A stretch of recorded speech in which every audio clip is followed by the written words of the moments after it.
আমাদের হিউম্যান বিইংসের কয়েকটা লিমিটেশনস আছে। আমরা দেখি, দেখার একটা লিমিটেশন আছে, শুনি তার একটা লিমিটেশন আছে, আর আমরা যা ভাবি তারও একটা লিমিটেশন আছে।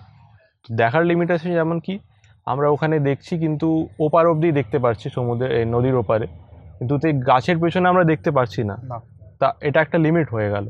আচ্ছা, আমরা শুনতে পাচ্ছি কিন্তু ওই পারে কি কে কথা বলছে আমরা শুনতে পাচ্ছি না, বা ওখানে দুজন বসে কি বলছে আমরা শুনতে পারছি না, এটা একটা লিমিটেশন।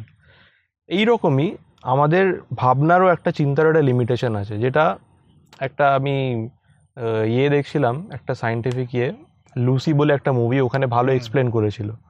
তো ওই যে 5 to 6% যেটা দেখাচ্ছিল, তো এটার একটা হিউম্যান মাইন্ডের লিমিটেশন বলা হয়। তো এর বেশি আমরা কিছু কম্প্রিহেন্ড করতে পারি না। অনেক কম ব্যক্তি হিস্ট্রিতে গেছে যারা হয়তো ওই 5 to 6%ও অ্যাচিভ করতে পেরেছে। তো এবার এই নিয়েই আমরা আলোচনাটা করব। Obviously you agree with this, যেটা আমি বললাম। তো এবার তারপর আমরা যেটা কালকে বলেছিলাম যে একটা আনক্রিয়েটেড কেউ সৃষ্টি করেছে। তো no doubt we all know that প্রত্যেকটা রিলিজন তাকে গড বলে আলোচনা করে, ঠিক আছে। এবার সব থেকে যেটা আমি এখানে ইম্পর্টেন্টলি লিখেছি, যেটা হয়তো অনেকটা আনকমন অনেকের কাছে হতে পারে, that who is god and who is not. Who is god অনেকে আলোচনা করে, কিন্তু হু ইজ নটটা কেউ আলোচনা করে না, যার কারণে এতগুলো আমরা থটসের একটা ক্ল্যাশ দেখতে পাই বিভিন্ন রিলিজিয়ন্সের মধ্যে, এবং কনসেপ্ট অফ গড নিয়েও আমরা আলোচনা এত ক্ল্যাশ দেখতে পাই।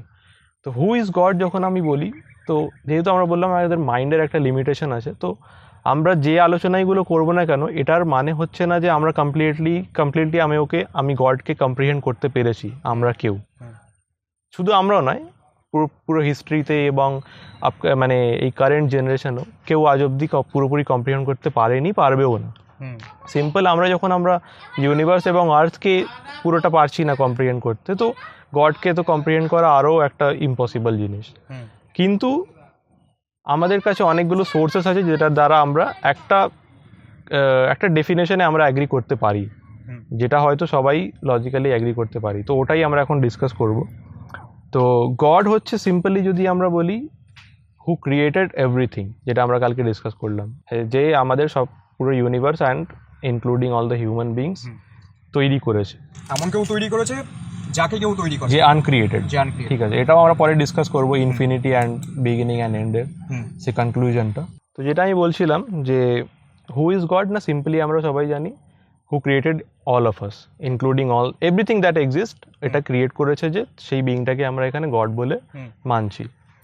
আচ্ছা, হু ইজ গডে যদি আমরা আরও আলোচনা করি, obviously god is one, we all know that. যখন কেউ একটা মুসলিম কখন বলে যে আমি গডে বিশ্বাস করি, বা আল্লাহ যেটা বলে, তো এক হিন্দু যখন বলছে যে আমি ভগবান মানছি, তো সেই ওই একই গডকে বলছে, কিন্তু তো গড এখানে ডিফারেন্ট হয়ে যাচ্ছে না, জাস্ট ল্যাঙ্গুয়েজের ডিফারেন্সেস আসছে।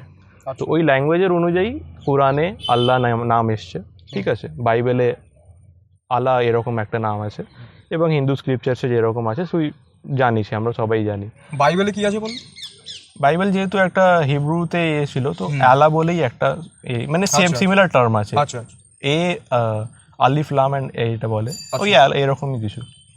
যাই হোক, তো ওর একই বিং, যেটাকে সবাই বিভিন্ন নামে করছে। তো আমরা কনফিউজ হব না যে অন্য যদি নামে আমি বলি, তো এমন না যে আমি অন্য কারোর কথা বলছি, ঠিক আছে। এবার কি হচ্ছে, লিমিটেশনস কী ভাবে আসতে পারে যখন আমরা তাকে ভাবার চেষ্টা করছি, সেটা মেনলি হচ্ছে টাইম, স্পেস অ্যান্ড ম্যাটার।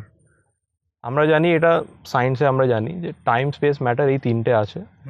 তো এই তিনটেকেই সবাই যে বিলিভার ইন গড, সেটাই মানে যে এই টাইম, স্পেস অ্যান্ড ম্যাটার এই তিনটেকেও গডই ক্রিয়েট করেছে। তো গড যখন টাইমকে ক্রিয়েট করেছে, তো অবভিয়াসলি টাইম তার ক্ষেত্রে অ্যাপ্লাই হয় না।